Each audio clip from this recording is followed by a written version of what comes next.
ओम नमो नारायण। आप सभी को भाद्रपद मास पूर्णिमा की हार्दिक शुभकामनाएं।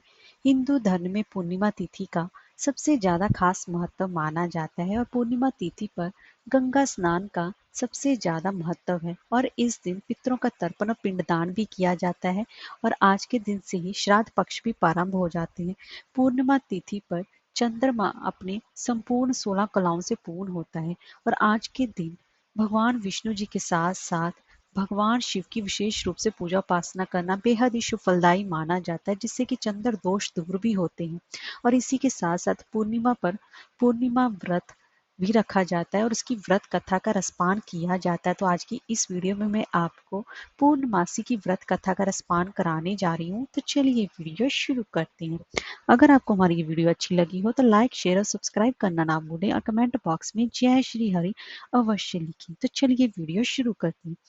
द्वापर युग में एक समय की बात है कि यशोदा माता ने कृष्ण जी से कहा कि हे कृष्ण, तुम सारे संसार के उत्पन्न करता, पोषक तथा संहार करता हो। आज कोई ऐसा व्रत मुझसे कहो जिसके करने से मृत्यु लोक में स्त्रियों को विधवा होने का भय न रहे तथा यह व्रत सभी मनुष्यों की मनोकामनाएं पूर्ण करने वाला हो। तो श्री कृष्ण भगवान कहने लगे कि हे माता, तुमने अति सुंदर प्रश्न किया है। मैं तुमसे ऐसे व्रत को सविस्तार कहता हूँ। सौभाग्य की प्राप्ति के लिए स्त्रियों को 32 पूर्णिमाओं का व्रत करना चाहिए। इस व्रत को करने से स्त्रियों को सौभाग्य की प्राप्ति होती है। यह व्रत अचल सौभाग्य देने वाला एवं भगवान शिव के प्रति मनुष्य मात्र की भक्ति को बढ़ाने वाला है। यशोदा जी कहने लगी कि हे कृष्ण, सर्वप्रथम इस व्रत को मृत्यु लोक में किसने किया था, इसके विषय में विस्तार पूर्वक कहो। श्री कृष्ण जी कहने लगे कि इस भूमंडल पर एक अत्यंत प्रसिद्ध राजा चंद्रहास से पालित अनेक प्रकार के रत्नों से परिपूर्ण कार्तिका नाम की एक नगरी थी। वहां पर धनेश्वर नाम का एक ब्राह्मण रहता था। उसकी स्त्री अति सुशीला रूपवती थी। दोनों इस नगरी में बड़े प्रेम के साथ रहती थी। घर में धन धान्य आदि की कोई भी कमी नहीं थी। उसको एक बड़ा ही दुख था कि उनकी कोई संतान नहीं थी। इस दुख से वह अत्यंत ही दुखी रहते थे। एक समय बड़ा तपस्वी योगी उस नगरी में आया। वह योगी उस ब्राह्मण के घर को छोड़कर अन्य सभी घरों से भिक्षा लाकर भोजन किया करता था। रूपवती से वह कभी भी भिक्षा नहीं लिया करता था। उस योगी ने एक दिन रूपवती से भिक्षा ना लेकर किसी अन्य घर से भिक्षा लेकर गंगा किनारे जाकर उस भिक्षा को प्रेम पूर्वक खा रहा था कि धनेश्वर ने योगी का यह सब कार्य किसी प्रकार से देख लिया। अपनी भिक्षा के नादर से दुखी होकर धनेश्वर योगी से बोला कि हे महात्मा, आप सब घरों से भिक्षा लेते हैं परंतु मेरे घर की भिक्षा आप कभी भी नहीं लेते। इसका कारण क्या है? योगी ने कहा कि निसंतान के घर की भीख पतितों के अन्न के तुल्य होती है और जो पतितों का अन्न खाता है वह भी पतित ही हो जाता है। चूंकि तुम निसंतान हो, अतः पतित हो जाने के भय से मैं तुम्हारे घर की भिक्षा नहीं लेता हूँ।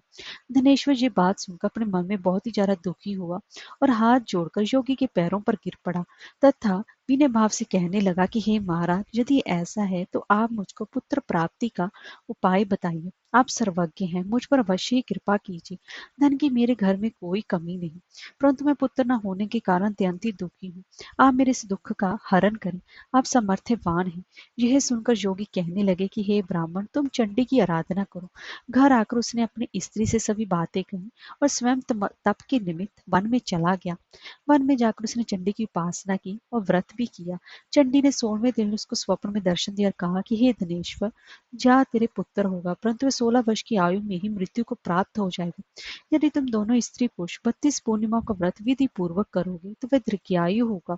जितनी तुम्हारी समर्था हो आटे के दिए बनाकर शिव जी की पूजा करना, परंतु पूर्णमासी तो 32 ही होनी चाहिए। प्रातः काल होने पर इस स्थान के समीप ही तुम्हें एक आम का वृक्ष दिखाई देगा। उस पर तुम चढ़कर एक फल तोड़कर शीघ्र अपने घर चले आना और अपनी स्त्री से सभी बातें कहना। ऋतु स्नान के पश्चात वह स्वच्छ होकर शंकर जी का ध्यान करके उस फल को खा लेगी। शंकर भगवान की कृपा से उसको गर्भ हो जाएगा। जब वह ब्राह्मण प्रातः काल उठा तो उसने उस स्थान के पास ही एक आम का वृक्ष देख लिया जिस पर की एक अत्यंत ही सुंदर आम का फल लगा हुआ था। उस ब्राह्मण ने उस आम के वृक्ष पर चढ़कर उस फल को तोड़ने का प्रयत्न किया, परंतु वृक्ष पर कई बार भी प्रयत्न करने पर वह ना चढ़ पाया। तब तो उस ब्राह्मण को बहुत ही ज्यादा चिंता हुई और विघ्न विनाशक श्री गणेश जी की वंदना करने लगा कि हे दयानिधि, अपने भक्तों के विघ्नों का नाश करके उनके मंगल कार्य को करने वाले, दुष्टों का नाश करने वाले, रिद्धि सिद्धि को देने वाले, आप मुझ पर कृपा करके इतना बल दें कि मैं अपने मनोरथ को पूर्ण कर सकूं। इस प्रकार गणेश जी की प्रार्थना करने पर उनकी कृपा से धनेश्वर वृक्ष पर चढ़ गया और उसने एक अति सुंदर आम का फल देखा। उसने विचार किया कि जो वरदान से फल मिला था वह यह है, और कोई भी फल दिखाई नहीं देता। उस धनेश्वर ब्राह्मण ने जल्दी से उस फल को तोड़कर अपनी स्त्री को लाकर दिया, और उसकी स्त्री ने अपने पति के कथनानुसार उस फल को खा लिया और वह गर्भवती हो गई। देवी जी की सीम कृपा से उसे एक अत्यंत सुंदर पुत्र उत्पन्न हुआ, जिसका नाम उन्होंने देवी दास रखा। माता पिता के हर्ष और शोक के साथ वह बालक शुक्ल पक्ष के चंद्रमा की भांति अपने पिता के घर में बढ़ने लगा। भवानी की कृपा से वह बालक बहुत ही सुंदर, सुशील और विद्या पढ़ने में निपुण हो गया। दुर्गा जी की आज्ञा अनुसार उसकी माता ने 32 पूर्णमासी का व्रत रखना प्रारंभ कर दिया था, जिससे कि उसका पुत्र बड़ी आयु वाला हो जाए। 16वां वर्ष लगते ही देवीदास के माता पिता को बड़ी चिंता हो गई कि कहीं उनके पुत्र की इस वर्ष मृत्यु ना हो जाए। इसलिए उन्होंने अपने मन में विचार किया, यदि यह दुर्घटना उनके सामने हो गई तो वो कैसे सहन कर सकेंगे। इसीलिए उन्होंने देवीदास के मामा को बुलाया और कहा कि हमारी इच्छा है कि देवीदास 1 वर्ष तक काशी में जाकर विद्या अध्ययन करें, और उसको अकेला भी नहीं छोड़ना चाहिए। इसलिए साथ में तुम चले जाओ और 1 वर्ष के पश्चात इसको वापस लौटा लाना। सब प्रबंध करके उसके माता पिता ने काशी जाने के लिए देवीदास को एक घोड़े पर बिठाकर उसके मामा को उसके साथ कर दिया। किंतु ये बात उसके मामा या किसी और से नहीं की। धनेश्वर ने अपनी पत्नी के साथ अपने पुत्र की मंगल कामना तथा दीर्घायु के लिए भगवती दुर्गा की आराधना और पूर्णमासी का व्रत करना आरंभ कर दिया। इस प्रकार बराबर 32 पूर्णिमा का व्रत पूरा किया। कुछ समय के पश्चात एक दिन वे दोनों मामा और भांजे मार्ग में रात्रि बिताने के लिए किसी ग्राम में ठहरे हुए थे। उस दिन उस गांव में एक ब्राह्मण की अत्यंत सुंदरी, सुशीला और गुणवती कन्या का विवाह होने वाला था। जिस धर्मशाला के अंदर वर और उसकी बारात ठहरी हुई थी, उसी धर्मशाला में देवीदास और उसके मामा भी ठहरे हुए थे। संयोगवश कन्या को तेल आदि चढ़ाकर मंडप आदि का कृत्य किया गया, तो लगन के समय वर को रोग हो गया। तो वर के पिता ने अपने कुटुंबियों से परामर्श करके निश्चय किया कि ये देवीदास मेरे पुत्र जैसा ही सुंदर है, मैं क्यों ना मैं इसके साथ इसका लगन करा दूं, और बाद में विवाह के अन्य कार्य मेरे लड़के के साथ हो जाएंगे। ऐसा सोचकर देवीदास के मामा से जाकर बोला कि तुम थोड़ी देर के लिए अपने भांजे को हमें दे दो, जिससे कि विवाह के लगन के सब कृत्य सुचारू रूप से हो सके। तब उसका मामा कहने लगा कि जो कुछ भी मधुपर्क आदि कन्यादान के समय वर को मिले वह सब हमें दे दिया जाए, तो मेरा भांजा इस बारात का दूल्हा बन जाएगा। यह बात वर के पिता ने स्वीकार कर लेने पर उसने अपना भांजा वर बनने को भेज दिया, और उसके साथ सब विवाह कार्य रात्रि में विधि पूर्वक संपन्न हो गए। पत्नी के साथ वह भोजन ना कर सका और अपने मन में सोचने लगा, ना जाने ये कैसी स्त्री होगी। वह एकांत में इसी सोच में कर्मनी श्वास छोड़ने लगा तथा उसकी आंखों में आंसू भी आ गए। तब वधु ने पूछा कि क्या बात है, आप इतने उदासीन व दुखी क्यों हो रहे हैं। तब उसने सब बातें जो वर के पिता व उसके मामा में हुई थी उसको बता दी। तब कन्या कहने लगी कि यह ब्रह्म विवाह के विपरीत कैसे हो सकता है। देव, ब्राह्मण और अग्नि के सामने मैंने आपको ही अपना पति बनाया है, इसलिए आप ही मेरे पति हैं, मैं आपकी ही पत्नी रहूंगी, किसी अन्य की कदापि नहीं। तब देवीदास ने कहा, ऐसा मत करिए, क्योंकि मेरी आयु बहुत थोड़ी है, मेरे पश्चात आपकी क्या गति होगी, इन बातों को अच्छी तरह विचार लो। परंतु वह दृढ़ विचार वाली थी, बोली कि जो आपकी गति होगी वही मेरी गति होगी। हे स्वामी, आप उठिए और भोजन कीजिए, आप निश्चय भूखे होंगे। इसके बाद देवीदास और उसकी पत्नी दोनों ने भोजन किया तथा शेष रात्रि वे सोते रहे। प्रातःकाल देवीदास ने अपनी पत्नी को 3 नगों से जड़ी हुई एक अंगूठी दी और एक रुमाल दिया और बोला कि हे प्रिय, इसे लो और इसे संकेत समझकर स्थिर चित्त हो जाओ। मेरा मरण और जीवन जानने के लिए एक पुष्प वाटिका बना लो, उसमें सुगंधी वाली एक न मल्लिका लगा लो, उसको प्रतिदिन जल से सींचा करो और आनंद के साथ खेलो कूदो तथा उत्सव मनाओ। जिस समय और जिस दिन मेरा मरनांत होगा यह फूल सूख जाएंगे, और ये फिर जब ये हरे हो जाएं तो जान लेना कि मैं जीवित हूँ। ये बात निश्चय करके समझ लेना, इसमें कोई भी संशय नहीं है। यह समझाकर वह चला गया। प्रातःकाल होते ही वहां पर गाजे बाजे बजने लगे, और जिस समय विवाह के कार्य समाप्त करने के लिए वर तथा सब बाराती मंडप में आए, तो कन्या ने वर को भी भली प्रकार से देखकर अपने पिता से कहा कि यह मेरा पति नहीं है, मेरा पति वही है जिसके साथ रात्रि में मेरा पानी ग्रहण हुआ था। इसके साथ मेरा विवाह नहीं हुआ है। यदि ये वही है तो बताए, मैंने इसको क्या दिया। मधु परकर कन्यादान के समय जो मैंने भूषण आदि दिए थे उन्हें दिखाए, तथा रात में मैंने क्या गुप्त बातें कही थी वह सभी सुना। पिता ने उसके कथनानुसार वर को बुलाया।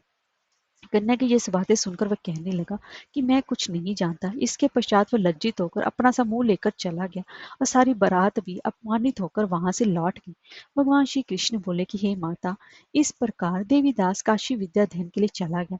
जब कुछ समय बीत गया तो काल से प्रेरित होकर एक सर्प रात्रि के समय उसको डसने के लिए वहां पर आया। उस विषधर के प्रभाव से उस शयन का स्थान चारों ओर से विष की ज्वाला से विषैला हो गया, परंतु व्रतराज के प्रभाव से उसको काटने न पाया, क्योंकि पहले उसकी माता ने 32 पूर्णिमा का व्रत कर रखा था। इसके बाद मध्याह्न के समय स्वयं काल वहां पर आया और उसके शरीर से उसके प्राणों को निकालने का प्रयत्न करने लगा, जिससे वह मूर्छित होकर पृथ्वी पर गिर पड़ा। भगवान की कृपा से उसी समय पार्वती जी के साथ श्री शंकर जी भी वहीं पर आ गए। उसको मूर्छित दशा में देखकर पार्वती जी ने भगवान शंकर से प्रार्थना की कि हे महाराज, इस बालक की माता ने पहले 32 पूर्णिमा का व्रत किया था, जिसके प्रभाव से हे भगवान आप इसको प्राण दान दें। भवानी के कहने पर भक्त वत्सल भगवान श्री शिव जी ने उसको प्राण दान दे दिया और इस व्रत के प्रभाव से काल को भी पीछे हटना पड़ा और देवी दास स्वस्थ होकर बैठ गया। उधर उसकी स्त्री उसके काल की प्रतीक्षा किया करती थी। जब उसने देखा कि उस पुष्प वाटिका में पत्र पुष्प कुछ भी नहीं रहे, तो उसको अत्यंत ही आश्चर्य हुआ और जब वैसे ही हरी भरी हो गई तो वह जान गई कि वे जीवित हो गई है। यह देखकर बहुत प्रसन्न मन से अपने पिता से कहने लगी कि पिताजी, मेरे पति जीवित हैं, आप उनको ढूंढिए। जब 16वां वर्ष व्यतीत हो गया तो देवीदास भी अपने मामा के साथ काशी से चल दिया।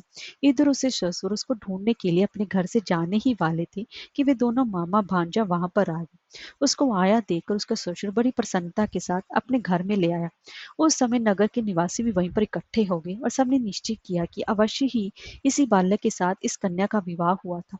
उस बालक को जब कन्या ने देखा तो पहचान लिया और कहा कि ये तो वही है जो संकेत करके गया था। तदुपरांत सभी कहने लगे कि भला हुआ जो ये आ गया, और सभी नगर वासियों ने आनंद मनाया।